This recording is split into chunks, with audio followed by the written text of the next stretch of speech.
23-year-old Genevieve Angle lives on water.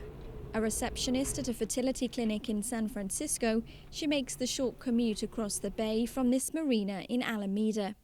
That's where she set up home aboard a 32-foot powerboat. It has a kitchen, toilet, 2 bedrooms, even central heating.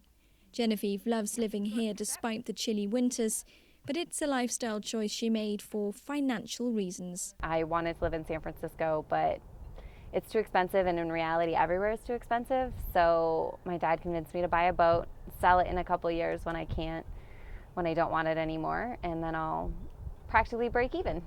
Genevieve owns her boat outright and says the monthly cost of living savings are huge. I pay about $400 for the slip fees and for my water and utilities. I figure if I was living in a 1-bedroom place in San Francisco, I'm not going to get it in a decent part of town for less than $1,500. In some San Francisco neighborhoods, the cost of renting an apartment has doubled over the last year.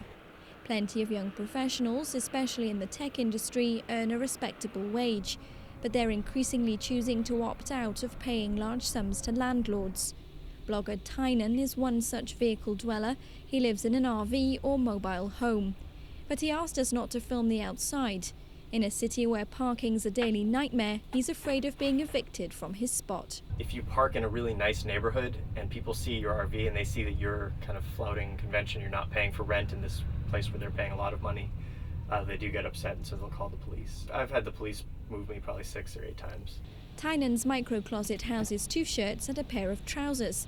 He says blogging about his Spartan life has encouraged dozens of followers to live in similar RVs, although it's not technically legal. An influx of tech workers has ramped up pressure on San Francisco's housing stock, and urban planning experts say lower and middle-class residents are being priced out. As these millionaires and multimillionaires come to the city, it can be just enormously disruptive to the fabric because people end up having to go if they don't already own or aren't in a stable housing situation.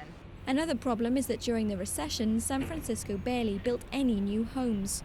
Now there are belatedly about 6,000 units under construction, and the city's become a leader in the provision of affordable housing. With every new unit of market rate housing that's constructed, developers need to either pay a fee to construct affordable housing, or they need to build below market rate units within their buildings themselves. So far, demand for this kind of low-income housing is far outstripping supply. But San Francisco city leaders hope that in time they will be able to close the housing affordability gap before too many long-standing residents have been forced to move away. Rebecca Bowring, Telesur, San Francisco.